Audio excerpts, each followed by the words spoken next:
Voici la correction de l'évaluation numéro 2. Dans cette première partie, il s'agit de corriger des automatismes sans calculatrice. Question 1. Dans une entreprise, 24% des salariés travaillent à temps partiel et 2/3 des personnes à temps partiel sont des femmes. Quelle est la proportion de femmes travaillant à temps partiel dans cette entreprise? Donc, le résultat est attendu sous fraction irréductible.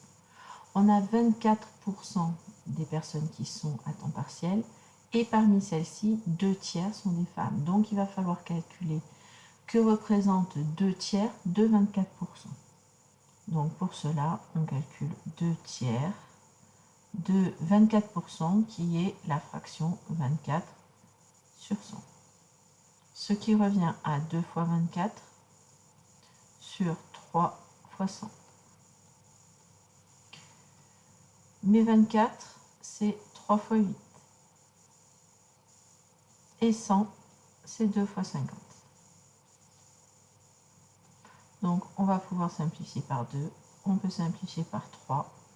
Il reste donc 8 sur 50, qui sont tous les deux divisibles par 2, qui fait 4 sur 25. On conclut donc que la proportion de femmes à temps partiel dans l'entreprise est de 4/25e. Nous allons continuer avec l'exercice, la question 2 des automatismes, où il est demandé de transformer des écritures avec des puissances. Donc 2 exposant 4 fois 2 exposant moins 6 va s'écrire 2 exposant 4 plus moins 6, ce qui fait 2 exposant 4 moins 6, qui fait 2 exposant moins 2. 5 exposant 4 sur 5 exposant moins 3. Ça fait 5 exposant 4 moins 3, c'est-à-dire 5 exposant 4 plus 3, ce qui fait 5 exposant 7. 3 exposant 5, le tout exposant 4, c'est 3 exposant 5 fois 4, ce qui fait 3 exposant 1. Question suivante, le prix d'un objet est passé de 200 € à 250 €. Quel est le pourcentage d'augmentation du prix de cet objet? Donc déjà l'augmentation, elle est de 50 €.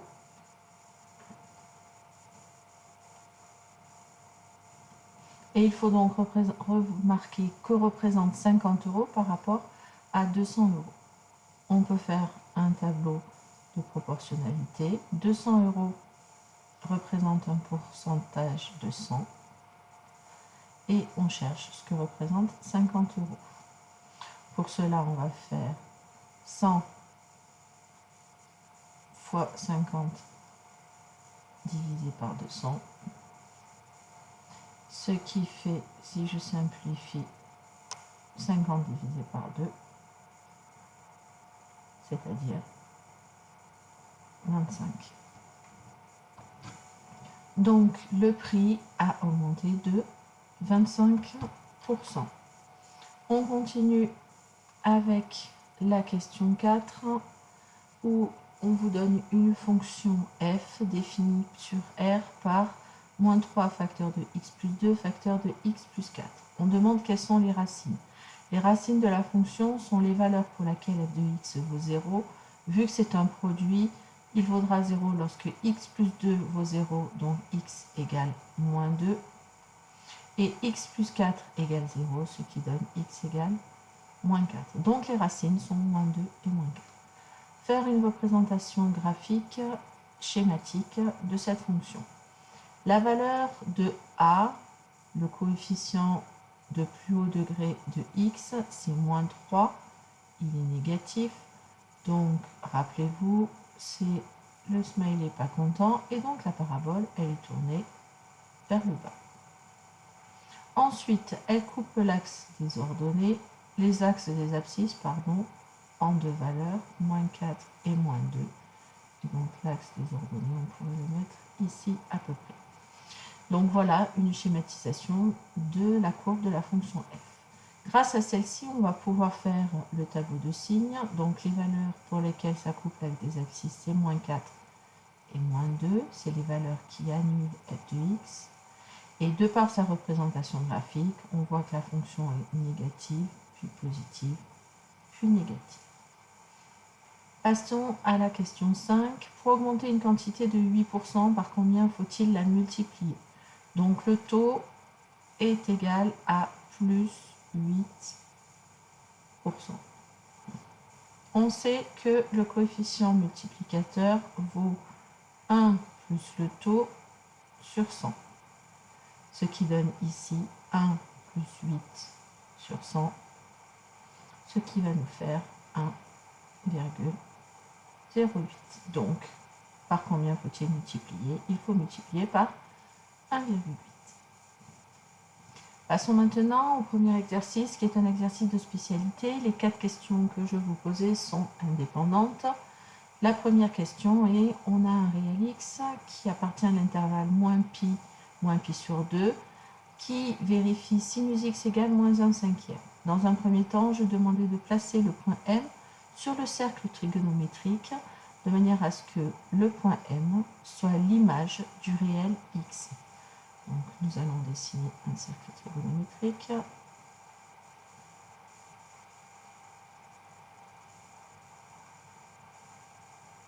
Voilà. Ensuite, on sait que x appartient à l'intervalle moins pi sur 2. Donc, ça veut dire que notre point M va se trouver sur cette partie-là du cercle trigonométrique. Je sais ensuite que le sinus de x vaut moins 1/5. Les sinus se lisent sur l'axe des ordonnées. Donc je me place à moins 1/5 qui va être à peu près ici. Et donc notre point doit avoir une ordonnée qui vaut moins 1/5 et appartenir à la zone verte. Donc notre point M se trouve ici. Poursuivons maintenant et calculons la valeur exacte de cosinus x. Nous savons que cosinus de carré de x plus sinus carré de x est égal à 1. On peut écrire ceci aussi, cosinus de x, le tout au carré, plus sinus de x, le tout au carré, est égal à 1. Remplaçons sinus x par sa valeur, ce qui nous donne cosinus de x au carré plus moins 1/5 au carré est égal à 1. Et donc, cosinus de x au carré est égal à 1 moins 1/5 au carré. Ce qui donne 1 moins 1/25. Je réduis au même dénominateur, ça fait 25/25 moins 1/25, ce qui fait 24/25. Donc le cosinus de x au carré vaut 24/25. Ce qui veut donc dire que le cosinus de x va être égal soit à racine carrée de 24/25 ou cosinus de x est égal à moins racine carrée de 24/25. Mais nous savons que x appartient à l'intervalle moins pi sur 2, ici. Et donc, le point M a une ordonnée, une abscisse qui est négative. Donc, comme x appartient à l'intervalle moins pi sur 2, cosinus de x est négatif. Donc, cosinus de x est égal à moins la racine carrée de 24/25, que l'on peut écrire aussi moins racine carrée de 24 sur 5, que l'on peut aussi écrire moins 2 racine carrée de 6 sur 5. Passons à la question suivante. La question 2 et 3 sont des conversions soit en radians, soit en degrés, connaissant soit le degré, soit le radian d'un même angle. Un petit rappel de cours. Nous savons que lorsque l'angle est en degrés, et l'angle en radians, il y a proportionnalité des valeurs. Nous savons que 180 degrés vaut pi radian. Et donc, nous allons nous servir de cette proportionnalité. Alors, ici, nous avons un angle qui vaut 315 degrés. Pour 180 degrés, son correspondant c'est pi. Et donc, avec un tableau de proportionnalité, en faisant 315 fois pi divisé par 180, nous allons trouver la mesure en radians. Nous gardons la valeur de pi et nous allons transformer cette fraction. Pour cela, nous allons voir s'ils sont tous les deux dans la même table de multiplication. 315 et 180 sont tous les deux dans la table de 5. 315, c'est 5 fois 63. Et 180, c'est 5 fois 36. Donc, on peut simplifier par 5. Ça fait donc 63 sur 36 pi.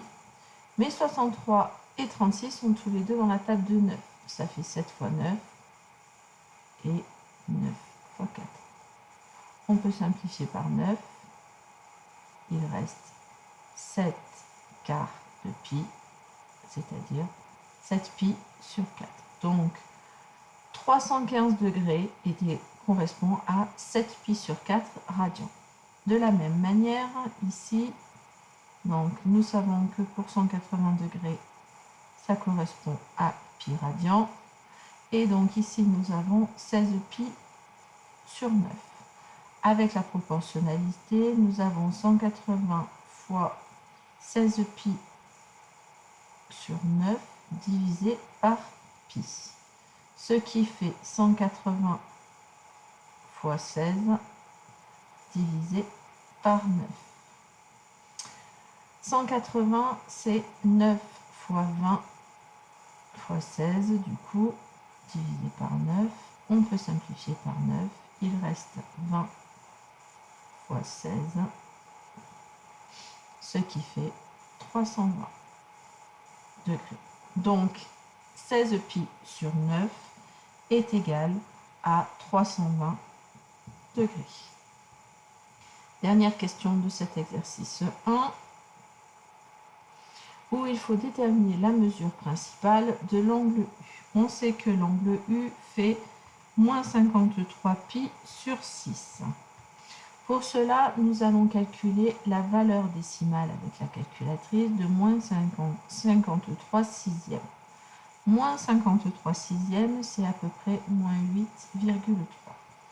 Donc, moins 53 sixièmes est encadré par moins 9 et moins 8, ce qui donne que moins 53 pi sur 6 est encadré par moins 9 pi et moins 8 pi.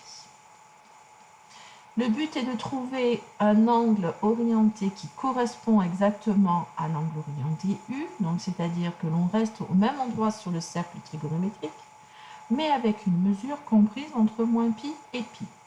Pour rester au même endroit sur le cercle trigonométrique, il faut enlever ou ajouter un certain nombre de tours.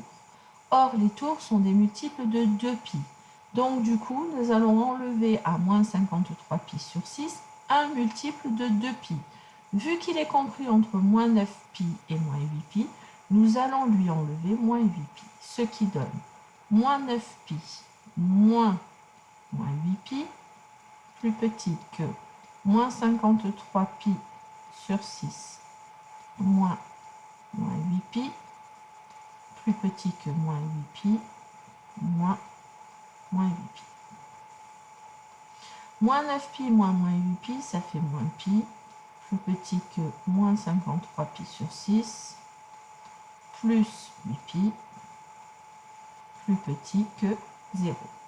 Donc la mesure que l'on trouve va être comprise entre moins pi et 0, et elle correspondra bien à la mesure principale de notre angle orienté U, puisque nous avons enlevé 8 pi, c'est-à-dire que nous avons rajouté 4 tours. Pour cela, nous allons réduire au même dénominateur, donc il faut le réduire au dénominateur de 6, ce qui fait plus 48 pi sur 6.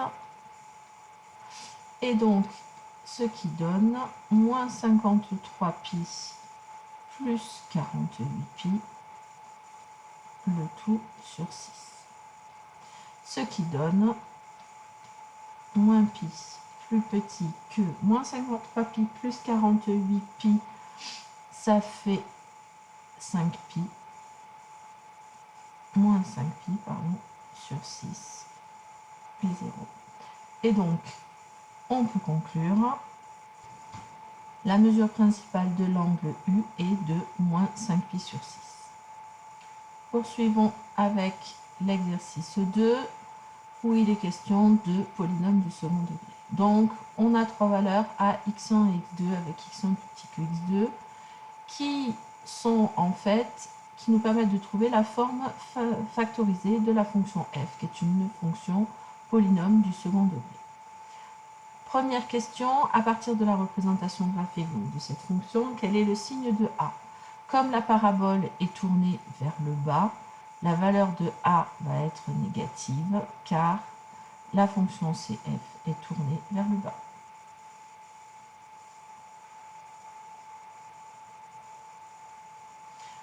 Déterminer les valeurs de x1 et de x2. Alors, comment déterminer les valeurs de x1 et de x2? x1 et x2 sont les racines de ce polynôme, c'est-à-dire l'endroit où notre courbe C va couper l'axe des abscisses. Elle coupe l'axe des abscisses en 1 et en 4. Donc x1 égale 1 et x2 égale 4. D'après le graphique, que vaut f de 2? F de 2, c'est l'image de 2. Donc, si je me place pour x égale 2, son image, c'est 1. Donc, f de 2 vaut 1. En déduire la valeur de a. Nous avons vu que f de x avait pour écriture a facteur de x moins x1, mais pour x1, nous avons trouvé 1. Et x moins x2, et pour x2, nous avons trouvé la valeur 4. Donc, f de x a cette écriture-là. Si x vaut 2, alors f de 2 doit être égal à 1. Ce qui veut dire que a facteur de 2 moins 1 facteur de 2 moins 4 doit nous donner 1.